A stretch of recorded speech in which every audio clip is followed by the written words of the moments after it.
is at the very top of the hierarchy when it comes like credibility to support. When it comes to just the overall entitlement, just the entitlement of everything. Like dark skinned niggas always feel entitled to something. You hurt their feelings. You forgot about their birthday. You know what I mean? You ain't hug them tight enough. Something. Dark skinned nigga always finds something to be mad about. All right. So again, no one at all was talking to Rick Ross, and he somehow he found himself in the midst situation, right? So throughout that time, he part of this record, would talk crazy about Drake, and then he started doing this gay shit, pardon me, at the shows, because the reality is this: your catalog is what your catalog is, man. Like you have your records you did during your peak, all right, that people know you for, and a lot of those records, I mean, like it or not, Aston Martin music is probably one of Rick Ross's like biggest records, biggest songs that people know. Man, hold on a second. Let's play. Hold on, where's it at? Rick Ross performing Aston Martin music live dissing Drake. So Aston Martin music is one of like his biggest songs, right? That he's ever had, and one of the Drake probably is all over that damn song. Drake is singing the hook. Drake has this verse in the middle, and I feel like it did like a bridge, right? So anyway, naturally when he go do his shows, he gotta do the hits. So Aston Martin music is a part of the hits. People love that record, right? So what niggas will do is save face, and rather than kind of live in reality and whatnot, right? And this is something and this is what it means to tear other black men down. Rather than show love, right? Rather than show respect when respect is due, you taking the opportunity to say, all right, well, I'm going to try to make it seem like your little homie. Ross, you look really crazy trying to call Drake little anything at this point. It's 2026. All right, you've been past your peak. It's about 2013. That was again like 2008. I'm gonna say 2006 because 2006 is when you started getting popped. I think I was coming out of high school, so I was like 05, so which is a long time. So we're gonna go from 05 to like 2012, 2013 is because like we're gonna basically go to basically when Maybach music is at the very height, and then eventually what happened with Ross wasn't really able to make different kinds of records and go other places musically, or at least make music that sounded way different. And that's always the problem with street guys. Street guys have great rap voices, but they're not really able to create the best catalogs because they're not able to go to different musical spaces. But the main thing is being able to make projects that don't sound the same and are still enjoyable, and also demonstrating your ability not just to put. A lot of people, right,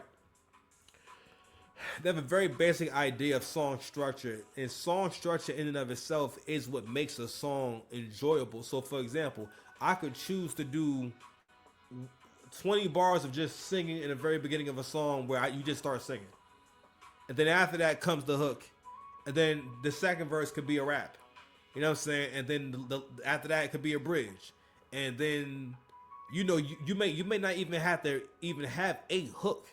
You can have things that sound like hooks, or you can have a song where hook, verse, and for some songs that would fit. But you don't have to stick to 3 verses, 3 hooks, or 2 verses, 3 hooks. You don't have to stick to that. You can do whatever you want. The idea is how long is the hook? How are you saying it?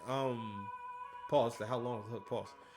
How long are you rapping for? How long are you singing for? Your understanding of everything being exactly where it needs to be at. But again, a lot of people get caught up in the sound if they can get that far, and they get caught up in putting the song together. So they'll never really experience, being able to say, all right, boom, now let me start building up the actual structure of the record, meaning that, all right, where am I putting the verses at? You know what I'm saying? This all this shit. I wanted to change, but anyway, so this what Rick Ross be doing when he play Aston Martin music. So rather than let it play,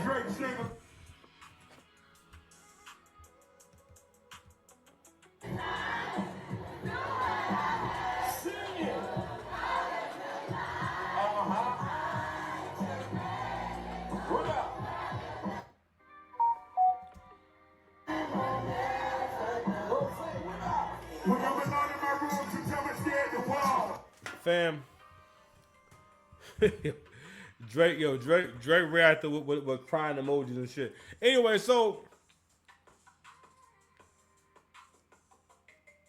the reason why I know, and we all know, right, that for the most part, Drake, Ross has always resented this dude's success is because when you thought that it was not so much over for him, but basically there was going to be this time where the industry was going to put Drake on blackball mode and no one was going to be like allowed to like interact or support it, because it really was like that. It was like, yo, these are all people that you've been around, you have relationships with and stuff like that, and you literally didn't see anyone who was famous come to his defense as if it was told by the manager, yo, listen, this is what's going on right now. Homie finna go through it. You know what I mean? It was like a one big concerted effort against this guy, and Rick Ross wanted to like kind of ride that wave. So here we are in 2026, right? Iceman on the way. Iceman coming in a few days, my boy. So I heard academics point this out. The fact that, yo, it's looking like, you know, it's going to be an apology tour where everyone's going to kind of backtrack, and you really seen everyone give kind of half-ass apologies or half-ass, you know, hey, you know, it's all good. You know, I love your music and everything. You know, Iceman on the way. You know what I mean? Because what it is that we're back to reality. Now, don't get me wrong. I made this point in this other video that I made about Charlemagne. Well, more so mentioning Charlemagne and mentioning the point that narratives matter. If someone got a platform, it's a reason why, you know, there's censorship and regulations when it comes to what goes on the radio and on TV and stuff like that, and why you couldn't show a certain amount of skin, you can't show a penis on TV. There's so many different things that, you know, that are censored and controlled and regulated for a reason. All right, the powers that be understand that, right? It's the reason why certain people are able to break through and get to that next level. The powers that be understand all of that, right? Messaging matters, platform matters.